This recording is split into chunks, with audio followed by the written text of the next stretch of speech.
Dr. Mark Zuckerberg.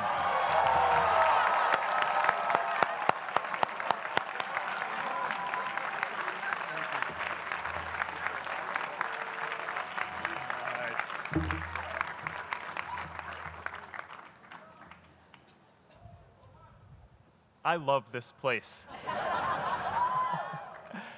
Thank you all for coming out in the rain, the pouring rain. We're going to make this worth it for you. President Faust, Board of Overseers, faculty, friends, alumni, proud parents, members of the ad board, and graduates of the greatest university in the world,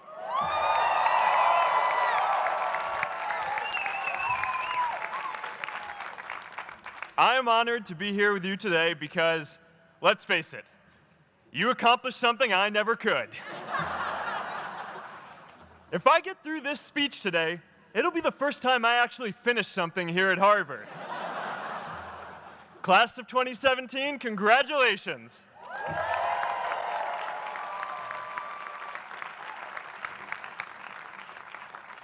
Now, I'm an unlikely speaker today, not just because I dropped out, but because we're technically in the same generation. We walked this yard less than a decade apart. We studied the same ideas and slept through the same Act 10 lectures. We may have taken different roads to get here, especially if you came all the way from the quad. But today, I want to share what I've learned about our generation and the world we're all building together. But first, these last couple of days have brought back a lot of good memories. How many of you remember exactly where you were and what you were doing when you got that email telling you got into Harvard?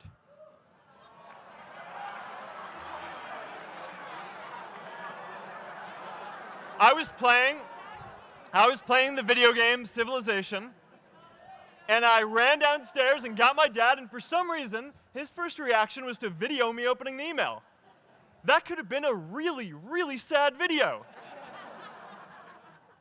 But I swear, getting into Harvard is the thing my parents are most proud of me for. My mom is nodding. You all know what I'm talking about. Look, guys, it's tough to beat this. You'll see when you get out there. How many of you remember your first lecture here at Harvard? Mine was Computer Science 121 with the incredible Harry Lewis. Harry.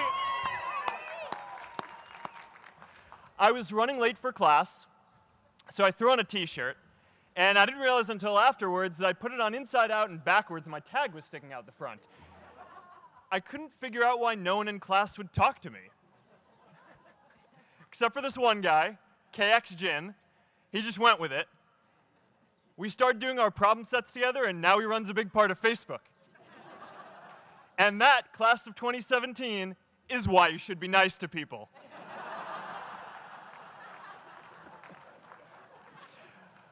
But my best memory from Harvard is meeting Priscilla.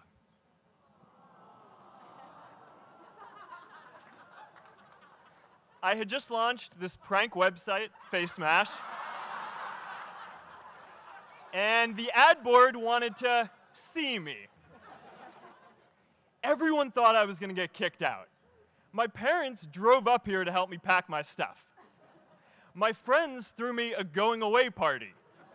Who does that? As luck would have it, Priscilla was at that party with her friends, and we met in line for the bathroom in the Foho Bell Tower, and in what must be one of the all-time most romantic lines, I turned to her and said, "I'm getting kicked out in 3 days, so we need to go on a date quickly." Actually, any of you graduating today can use that line. I'm getting kicked out today. We need to go on a date fast. I didn't end up getting kicked out. I did that to myself. Priscilla and I started dating, and, you know, that movie made it. It wasn't. But without FaceMash, I never would have met Priscilla. And Priscilla's the most important person in my life. So you could still say it was the most important thing I built in my time here.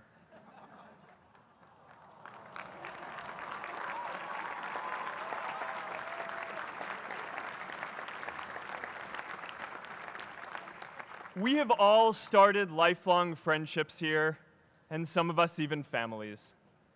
That's why I'm so grateful to this place. Thanks, Harvard.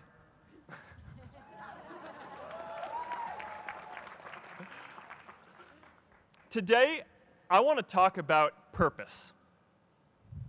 But I'm not here to give you the standard commencement about finding your purpose. We're millennials. We try to do that instinctively. Instead, I'm here to tell you that finding your purpose isn't enough. The challenge for our generation is to create a world where everyone has a sense of purpose. One of my favorite stories is when JFK went to go visit the NASA Space Center, and he saw a janitor holding a broom, and he asked him what he was doing, and the janitor replied, "Mr. President, I'm helping put a man on the moon." Purpose is that feeling that you are a part of something bigger than yourself, that you are needed, and that you have something better ahead to work for. Purpose is what creates true happiness. And you are graduating at a time when this is especially important. When our parents graduated, that sense of purpose reliably came from your job, your church, your community. But today, technology and automation are eliminating many jobs.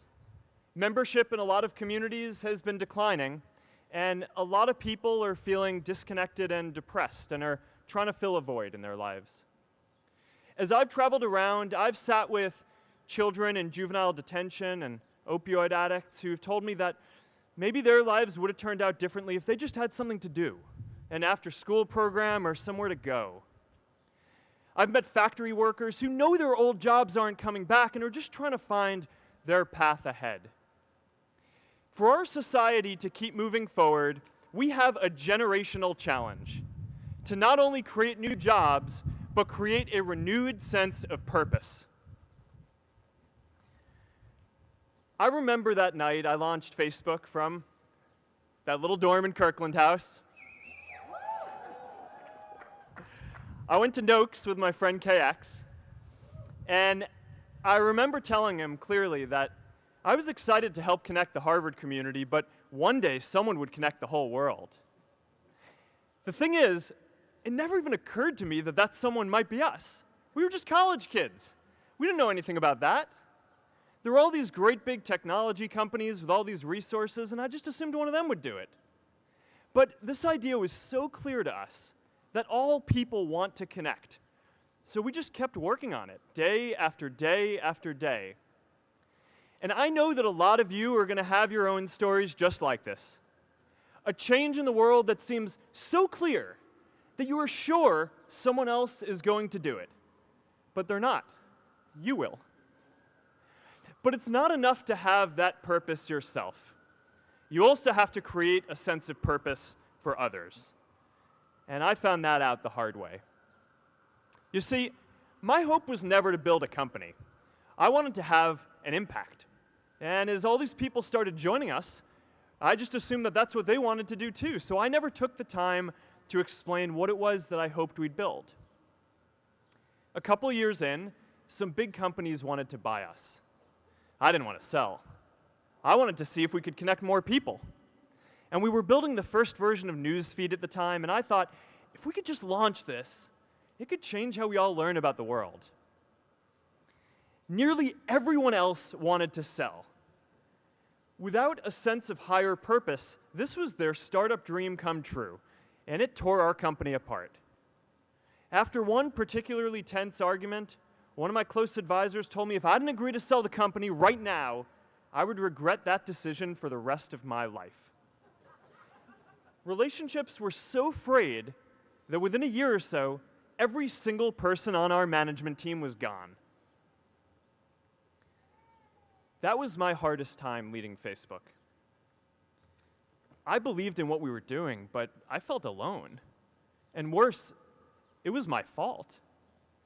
I wondered if I was just wrong, an imposter, a 22-year-old kid who had no idea how things actually worked. Now, years later, I understand that is how things work when there's no sense of higher purpose.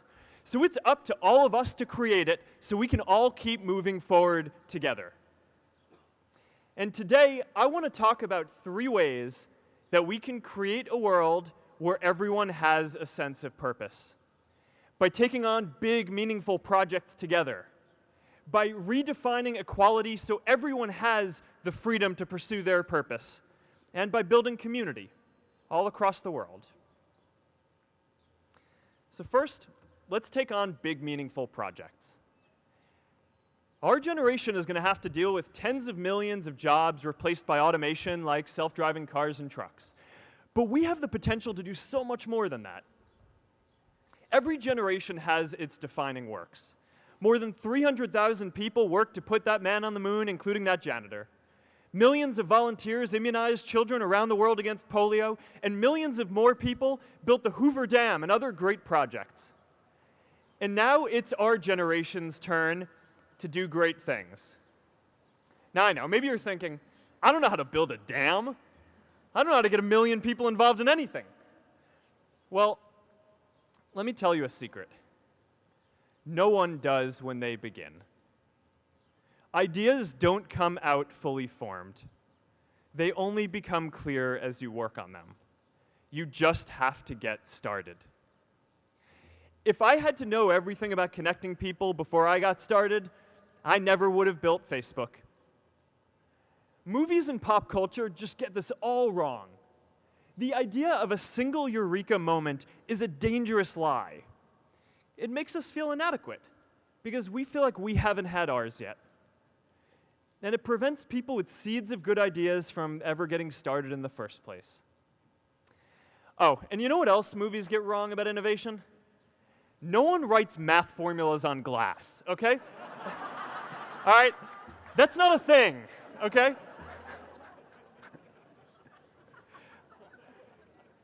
It's really good to be idealistic, but be prepared to be misunderstood. Anyone working on a big vision is going to get called crazy, even if you end up right. Anyone taking on a complex problem is going to get blamed for not fully understanding it, even though it's impossible to know everything up front. Anyone taking initiative will always get criticized for moving too fast because there's always someone who wants to slow you down. In our society, we often don't take on big things because we're so afraid of making mistakes that we ignore all the things wrong today if we do nothing. The reality is, anything we do today is going to have some issues in the future. But that can't stop us from getting started. So what are we waiting for? It is time for our generation-defining great works. How about stopping climate change before we destroy the planet and getting millions of people involved manufacturing and installing solar panels? How about curing all diseases and getting people involved by asking volunteers to share their health data, track their health data, and share their genomes? You know, today, our society spends more than 50 times as much treating people who are sick as we invest in finding cures so people don't get sick in the first place. It makes no sense. We can fix this. How about modernizing democracy so everyone can vote online? And how about personalizing education so everyone can learn? These achievements are all within our reach. Let's do them all in a way that gives everyone in our society a role. Let's do big things, not just to create progress, but to create purpose.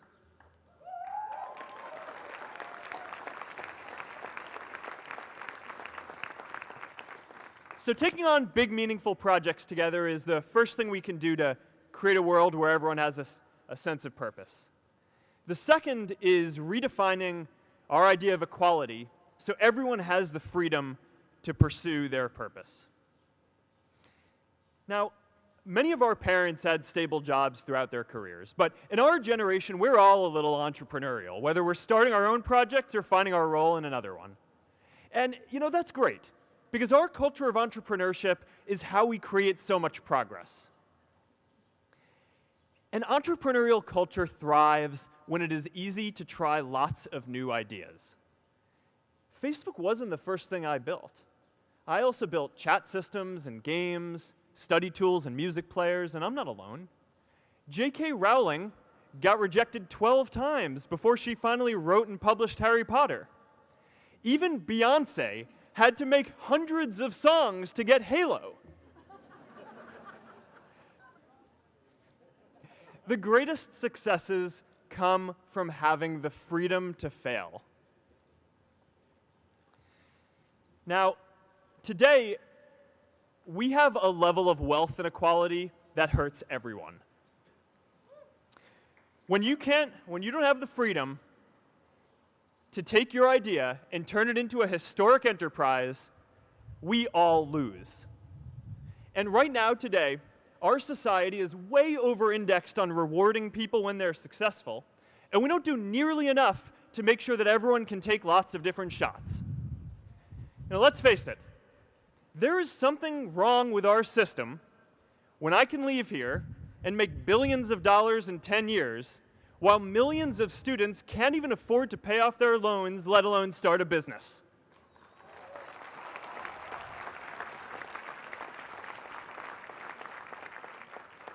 Look, I know a lot of entrepreneurs, and I don't know a single person who gave up on starting a business because they were worried they might not make enough money.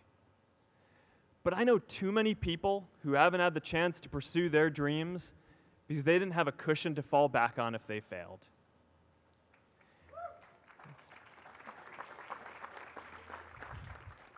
We all know you don't get successful just by having a good idea or working hard. You get successful by being lucky too. If I had to support my family growing up instead of having the time to learn how to code, if I didn't know that I was going to be fine if Facebook didn't work out, then I wouldn't be standing up here today. And if we're honest, we all know how much luck we've had to get to this point in our lives. Every generation expands its definition of equality. Previous generations fought for the vote and civil rights. They had the New Deal and Great Society. And now it's time for our generation to define a new social contract.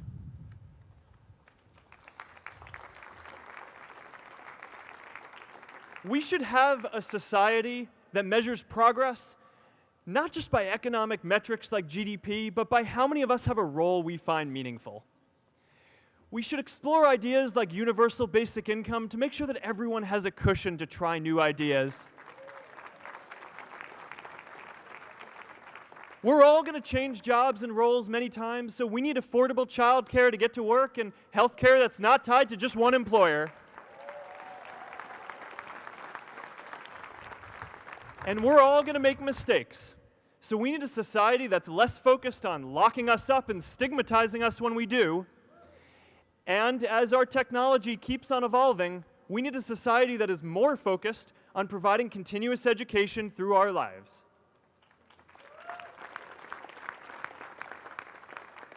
And yes, giving everyone the freedom to pursue purpose isn't going to be free.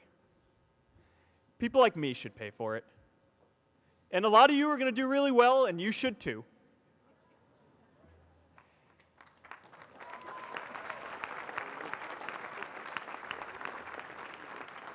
That is why Priscilla and I started the Chan Zuckerberg Initiative and committed our wealth to promoting equal opportunity.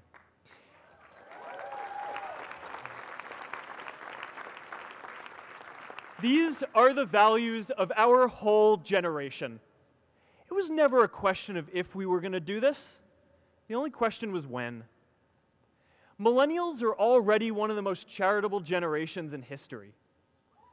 In just 1 year, more than 3 in 4 US millennials donated to charity, and more than 7 in 10 raised money for another one. But it's not just about giving money. You can also give time. And I promise you, if you just take an hour or two a week, that's all it takes to give someone a hand and help them reach their potential. Now, maybe you're thinking, that's a lot of time. I'm not sure if I have that much time. I used to think that. You know, when Priscilla graduated from Harvard, she became a teacher. And before she'd do education work with me, she told me that I needed to get my own experience teaching a class. At first, I complained. I said, you know, I'm kind of busy. I'm running this company. But she insisted. So I taught an after-school program at the local Boys and Girls Club on entrepreneurship. I taught those kids lessons on product development and marketing, and they taught me what it was like growing up feeling targeted for your race, and what it's like having a family member in prison. I shared stories of my time in school, and they shared their hope that one day they would get to go to college too. For 5 years, I've had dinner with those students every month. One of them even threw Priscilla and me our first baby shower. And next year, they're going to college. Every one of them, first generation in their families. We can all make time to give someone a hand.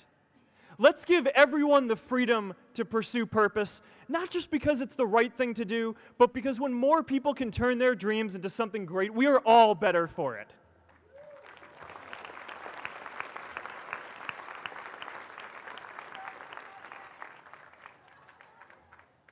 Purpose doesn't only come from work. The third way we can create a sense of purpose for everyone is by building community. And in our generation, when we say purpose for everyone, we mean everyone in the world. Now, quick show of hands. How many of you here are from another country? All right, now keep your hands up. How many of you are friends with one of these folks? Now we're talking. See, we have grown up connected. In a recent survey of millennials around the world, asking what most defines our identity, the most popular answer wasn't nationality, ethnicity, or religion. It was citizen of the world. That's a big deal. Every generation expands the circle of people we consider one of us. And in our generation, that now includes the whole world. We understand that the great arc of human history bends towards people coming together in ever greater numbers, from tribes to cities to nations, to achieve things that we could not on our own. We get that our greatest opportunities are now global. We can be the generation that ends poverty, that ends disease. And we get that our greatest challenges need global responses too. No country can fight climate change alone or prevent pandemics. Progress now requires coming together, not just as cities or nations, but also as a global community. But we live in an unstable time. There are people left behind by globalization across the whole world. And it's tough to care about people in other places when we don't first feel good about our lives here at home. There's pressure to turn inwards. This is the struggle of our time. The forces of freedom, openness, and global community against the forces of authoritarianism, isolationism, and nationalism. Forces for the flow of knowledge, trade, and immigration against those who would slow them down. This is not a battle of nations. It is a battle of ideas. There are people in every country for more global connection, and there are good people against it. And this isn't going to be decided at the UN either. It's going to happen at the local level when enough of us feel a sense of purpose and stability in our own lives that we can start to open up and care about everyone else too. And the best way to do that is to start building local communities right now.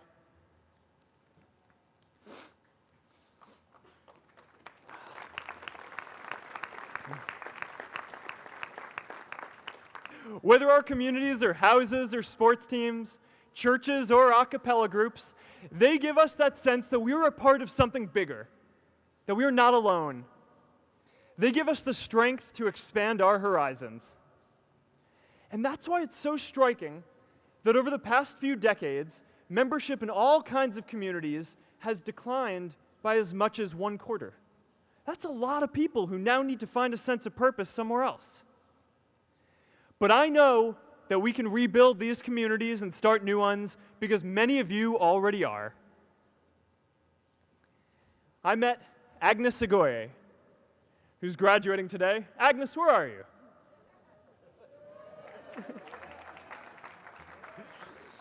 Agnes spent her childhood navigating conflict zones with human trafficking in Uganda, and now she's trained thousands of law enforcement officials to keep communities safe.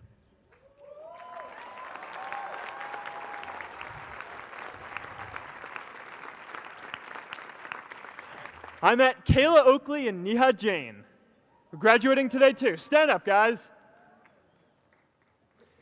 Kayla and Neha started a nonprofit that connects people suffering from chronic illnesses with people in their communities who are willing to help out.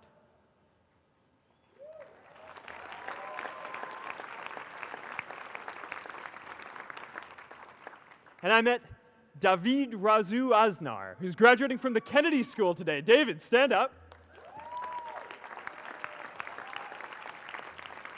David is a former city councilor who fought to make Mexico City the first Latin American city to pass marriage equality, even before San Francisco.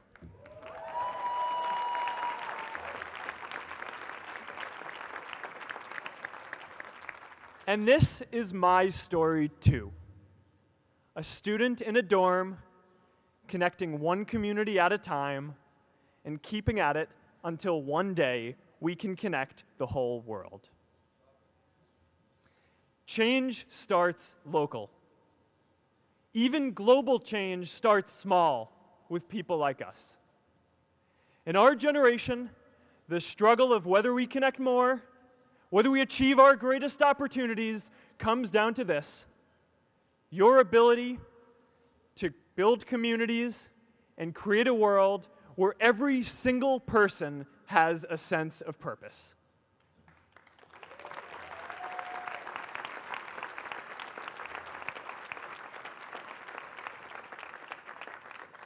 Class of 2017, you are graduating into a world that needs purpose, and it's up to you to create it. Now, maybe you're asking yourself, can I really do this? Well, remember when I told you about that class I taught at the Boys and Girls Club? One day after class, I was talking to my students about going to college, and one of my top students raised his hand and said that he wasn't sure he could go to college because he's undocumented. He wasn't sure if they'd take him. Last year, I took him out to breakfast for his birthday, and I wanted to get him a gift, so I asked him what he wanted, and he just started talking about struggles that he saw other students in his class facing, and finally he said, "You know, I'd really just like a book on social justice."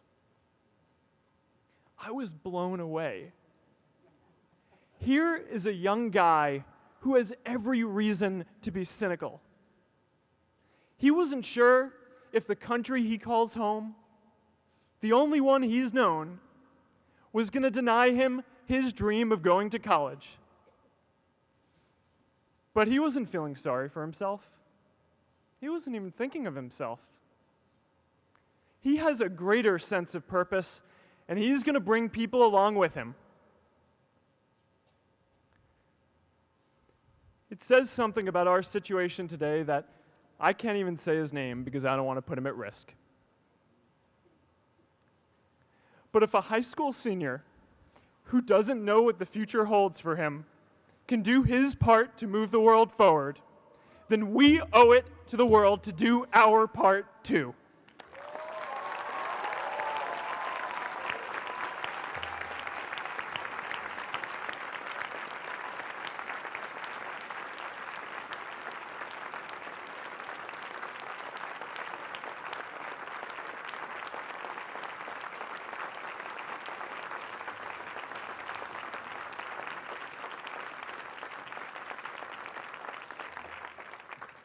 So before you walk out those gates one last time, and as we sit here in front of Memorial Church, I'm reminded of a prayer, Misha Berach, that I say whenever I face a big challenge, that I sing to my daughter, thinking of her future when I tuck her in at night.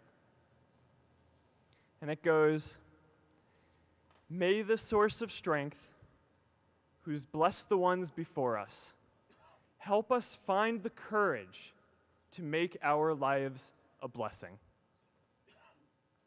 I hope you find the courage to make your life a blessing. Congratulations, class of 2017. Good luck out there.